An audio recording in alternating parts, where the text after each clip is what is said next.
Okay, hello, and welcome to my presentation. My name is Matt Walton. I work with the Evaluation Unit at the International Development Research Center. And today I'd like to give you a bit of a summary of the research that I've been working on here. And it's titled Web Analytics Tools for Evaluation. It's an exploratory study of outcome mapping on the Internet. So let's get right into it. Here we go, and this is my presentation. Today I'm going to run you through three areas of this study. I'm going to introduce the topic of web analytics and why I think it's sort of useful for evaluation, as well as other things like social science research. Then we're going to take a look specifically at my study and outcome mapping as an idea and how it is spread around the internet. And I'm going to bring it back home and make it relevant for evaluators, how these tools can be useful for evaluators. But I'd like to begin with the point that the internet is ubiquitous. It's all around us.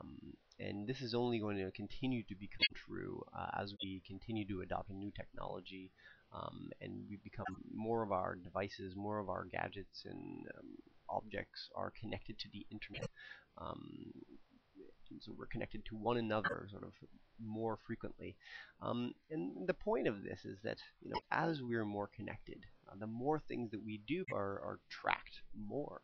And so all of this data, when aggregated, can really be useful in terms of understanding what's happening in society in real time. And I use the example of a fire that was recently in Toronto, as the first people on the scene were those with mobile phones connected to Twitter. So although not everyone tweets from their cell phone, enough people did so that they were the first ones on the scene, and news broke from Twitter based on sort of this event. And I think this is a really interesting point in that, it's really the democratization of information and the fact that we've got all of this information at our fingertips, which can um, suggest what's happening in society.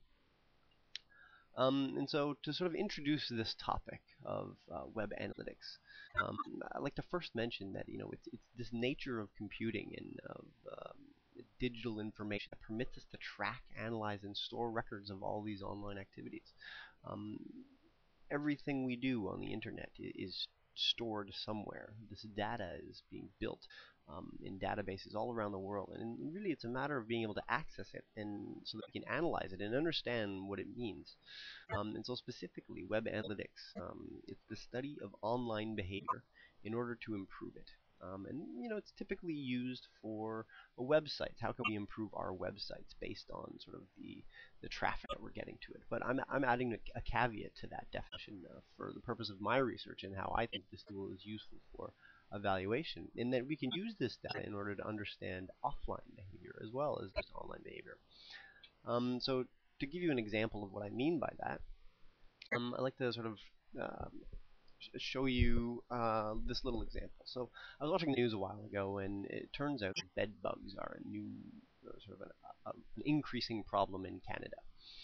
So I thought I'd do a little research, and I thought to myself, what would I do if I had bed bugs? Well, I would do a Google search. How do I even know what they are, and how am I going to find an exterminator? So I would do a Google search for bed bugs. So let's look at this. What we're looking at right here is a chart of the relative frequency of searches for the term bed bugs within the Google search engine over time. So we're looking at data from 2004 to 2009. Now what we can notice is these peaks during each year. So it looks like searches for bed bugs increase towards the end of the summer every year, and this has been increasing over the past few years. So this is a really interesting phenomenon. We can see the the problem of bed bugs as it increases over time via our activities on the internet.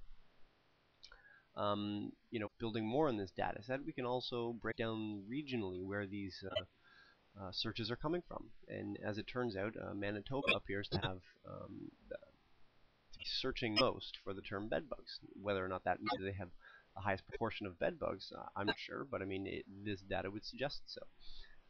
You'll also notice what's interesting to me is, Quebec is number 9. Does that mean that they have fewer bed bugs? Or is it that they're searching for the term bed bugs less? Well, since, the majority of the population speaks French, it would seem less likely that they're actually searching for the term bed bugs and more so for the French equivalent. And so I bring this up because this methodology is not without its limitations, and really important to understand the context of the type of data that you're acquiring in terms of doing an evaluation. So moving along and sort of building on that, we can remove some of those outliers by bunching groups of searches together. And this one particular tool is called Google Domestic Trends. And this is exactly what it is. It's groups of related keyword searches as they are related to a particular topic. And then we can look at trends of these related keywords over time, again, to infer some other meaning. So the first example is luxury goods, and it's really interesting to see how there's a peak in interest in luxury goods every year around Christmas time. Also around Valentine's Day and Mother's Day. We see this year after year, these trends popping up. What we also see is this sort of decreasing interest over the last few years, which I suspect is due to the recession. Again, we're looking at unemployment. You see these regional peaks where people are looking for new jobs at the beginning of the year, sort of at its lowest point, sort of, I guess, later on in the year, probably November-ish, and then rising in the beginning of the year. And then you'll notice the recession in 2008 as it starts to take hold and more people are out of work. The interest in new jobs is indicated here. So again, we're looking at these economic indicators based on keyword searches from the internet. And the last one I'm going to show you is the Auto Buyers Index. This shows how people are interested in buying new cars. So as people are typing things like new car, car sale, things like this, all related in this particular basket, we can see again, the annual interest, and as it lowers around Christmas time, people are interested in buying cars in Christmas time, more so towards probably the end of the summer.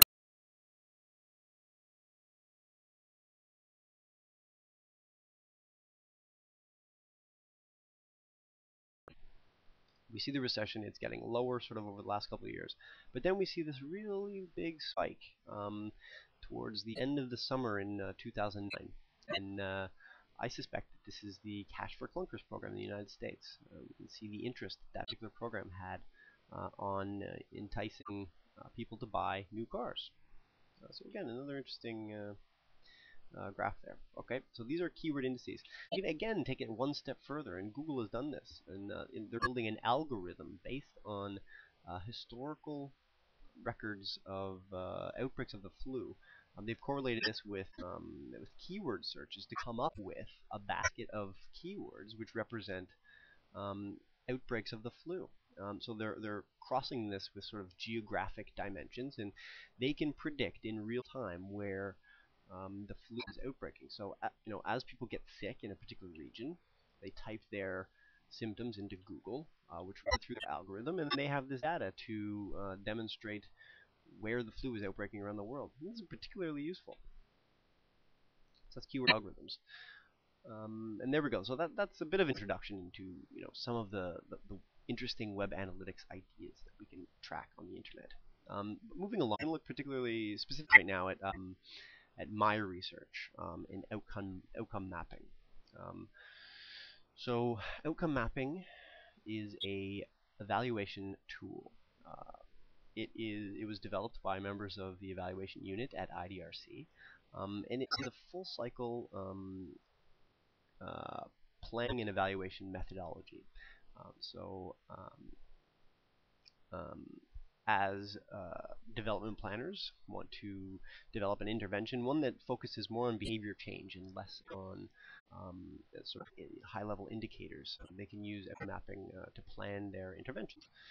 Um, Anyways, this was an innovation that came out of IDRC, and what we're interested in now is how can we track this innovation as it is continued to be used around the world. What we find is that sort of the current metrics around the spread of ideas are mostly focused on bibliographic citations, and in the case of mapping, it's more of a practical methodology and doesn't necessarily lead one to cite a reference to it in a paper or something. Although that does occur, it doesn't necessarily represent the spread of this particular